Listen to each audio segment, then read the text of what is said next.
Hey y'all, what is up? It is time to talk about episode 5 of Moon Knight, and I can't believe we are basically through, even though I guess it's a short, so every time I'm like, oh my gosh, I can't believe, but yeah, penultimate episode. And I just want to say that I know the penultimate episodes of Marvel, usually, like I said, with WandaVision and Loki, usually are these very, very strong episodes, and they're these episodes that kind of break, everything that you knew about the series up until this point. So I was expecting Moon Knight to do that, and quite successfully they did. Although, having said that, I do have some thoughts, because I also walked away from the show feeling a little, scratching my head and a little confused. I mean, who hadn't? You just come out like as a mess of confusion and emotions and all that stuff. But essentially the point I'm trying to make is that it felt like there was a lot going on in the episode, and it's easier when you break it down, but coming out from it, at least for me, I was left in like this weird state, because I was like, there were so many good elements, but also there was a lot slapped onto it, so it felt like, what is going on here? So I had to break it down. I was like, okay, point one, what is going on in this episode? And I basically, kind of compared it to WandaVision. Like, it basically kind of was a cut and copy version of that penultimate episode of WandaVision, where she's going through all her memories. And so I was like, okay, what is the goal of this episode? And I was like, okay, essentially they want to, Mark and Steven, on their way in the boat in the afterlife. And they're like, we need to balance our heart on the scales so that we can go to paradise or something like that. Okay, so that's the goal. How do they achieve that? By going through their old memories and working stuff out, okay? Well, no, they have to go through their old memories to understand what needs to be balanced in their life, right? There's something that's lacking the balance here. So what ends up being achieved? I'm like literally, I like had to take notes on this episode, y'all. Steven learns how he is created. I think that's kind of what was achieved out of that. That was a big bump that they needed. And he comes to terms understanding who he is as being a part of Mark versus being his own separate person. But unfortunately, that wasn't all it took to balance the scales. So there was more. Now, okay, this is like layer 2 of this episode, which is they obviously don't want to die. Well, Mark is, like, well, if he, but no, I think he actually wants to, he was like, we could kill the hippo and get out of here, so maybe not. But, they start to see that all of a sudden souls are coming in, just like plummeting into the afterlife before they're, have time to be judged. They're, basically prematurely entering the bad place. And so the hippo was like, oh no, that's kind of bad. And, but Mark and Steven are like, well, maybe we can do something about that. So instead of sending, and I'm working this as I'm going through, instead of sending them directly to, Osiris's gate, they still have to do some work, and I think they still have to balance the scales, and then that way they could be able to pass through. That is what was confusing to me, and it to me is what feels a little bit messy. It just didn't feel cohesive, because it's like, well, they have to balance the scales, but also they want to be brought back into the real world, even though, he'll still have his shot wound or something like that. Then on top of that, them wanting to break out of the afterlife and balance the scales, there's also this underlying goal just for the episode itself of exploring Mark Spector's background. And I called it I was like, y'all, we need a flashback episode in this series. I called it, and it happened.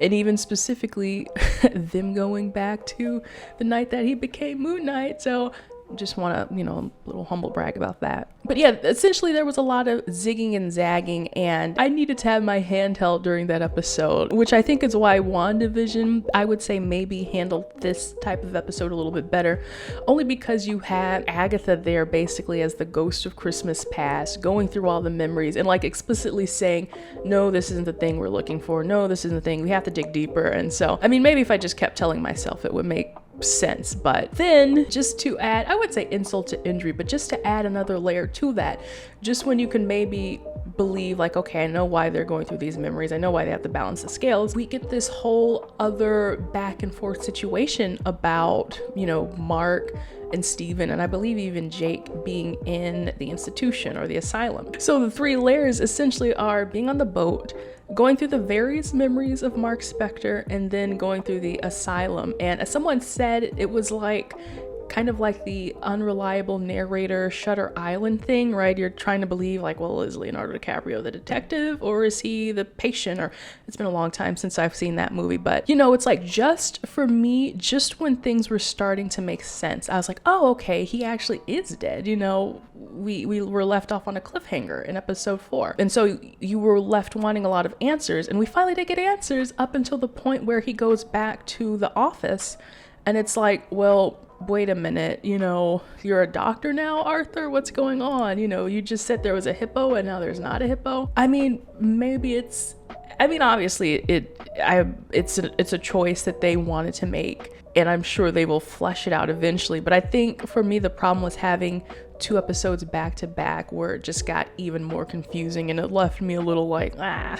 But confusion aside, I will say that the story of Mark Spector that they built up upon was very moving. Like, in between the times where I wasn't scratching my head and I was like actually, immersed in the scenes of them going through the rooms and going through the flashbacks and learning about, poor little baby Mark's life, growing up on the hard streets of Chicago. It didn't really look like Chicago, y'all. They didn't do their research. But it was moving, and it was sad. And obviously Oscar Isaac wasn't the actor as a child. He's not that talented that he can age reverse, but I'm sure one day he'll figure it out. But just in between the scenes, having to be an emotional Mark reliving the trauma, and an emotional Steven who was figuring this all out, was like, whoa. Again, I didn't see him have to show that kind of emotion in Star Wars, so it's nice to see him actually have a role like this. One thing that I'm not another humble brag, but another thing that I knew just had to come back up again was the whole storyline about Mark and his mother, technically Steve and his mother, right? I was like, there's no way that he's talking to a real person. It just had, he is the other identity. So what the heck is going on? And yeah, lo and behold, there's this whole arc about, Mark was essentially or at least, his mother placed the blame on him for I believe it was his younger brother dying, and that was very tough on her. And then as a result, she was abusive towards him, and eventually, their relationship was so strained that he moved out of the house. And, when she died, that he showed up to her funeral or, whatever was going on, but he wasn't really, there. So for Steven, we find out that Mark created him as a child, essentially to kind of bypass all of the trauma that he ends up going through. And so Steven, unbeknownst to him, is supposed to be living the good life, right? And we kind of saw this as a parallel, like, oh, Steven just works at a gift shop and he's nice, and then Mark is the mercenary and he kills people.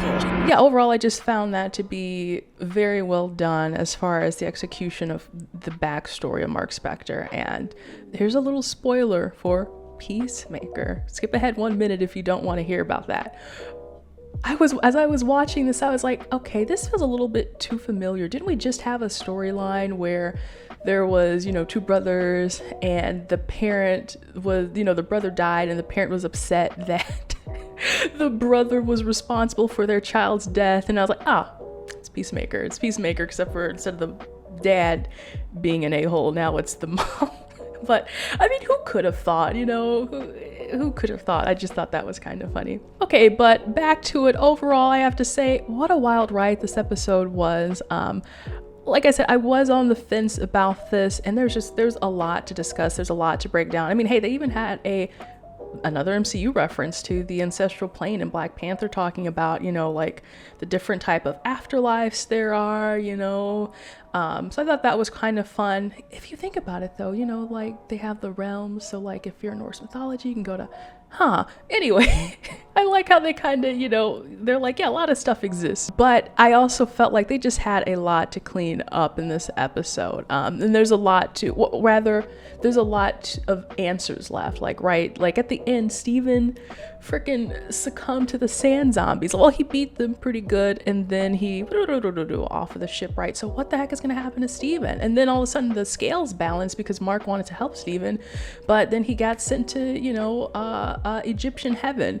So how is he going to get out of that? It's like, Now, we have seen, at least in the MCU, one character like Black Panther has come back from the dead, right? He visited the ancestral plane and they gave him the heart-shaped herb and he was all good. They sent him off and they were like, have fun on Earth again. So I'm like, it could be easy for Mark to just go talk to an Egyptian god and be like, hey, can I go? And they're like, yeah, bye. He's back on Earth. And maybe it is because, you know, his scales balanced, so he earned his pass through the gate or something like that. And then is Khonshu going to come back? Will the gods be willing to release Khonshu now that they see what Arthur is doing? That's a question. He needs to be stopped, guys. And at the end, again, is he going to decide to continue to be Moon Knight? It's been a lot of trauma for him. Steven was like, hey, Khonshu has been manipulating you this whole time, and Mark is like, no. So will he come to terms with that? I don't know. I feel like this whole thing has just been one big origin story, and you're like, well, Mia, duh, it's the first Moon Knight series that we've gotten. But it really feels like when I say origin, like there is more to be seen. Like this is just not the end of it. And you know, I was like, maybe it should be called Moon Knight, you know, Dawn of Justice, because you know he's just getting started. But anyway, yeah, there's a lot going on. And Jake from State Farm, bro, where has he been? We did get I'm pretty sure we got a glimpse of him, right, when he was getting ready to stab himself or whatever, in the institution scene. But otherwise, there's still a lot going on. There's still a lot of answers. And episode 6 needs to be like 90 minutes because there's a lot that they need to wrap up in so little time. So all right, guys, so I gotta jet. Let me know what you thought about this episode and what you think is gonna happen in the finale. I'm curious to see what you think. In the meantime, leave a like if you enjoyed this, and be sure, if you haven't, to check out my Obi-Wan Kenobi video. A lot of good stuff coming in our next major Disney Plus series, so I'm excited to get to that once Moon Knight is over. So other than that, guys, be sure to subscribe for more, and I'll see you in the finale. Bye.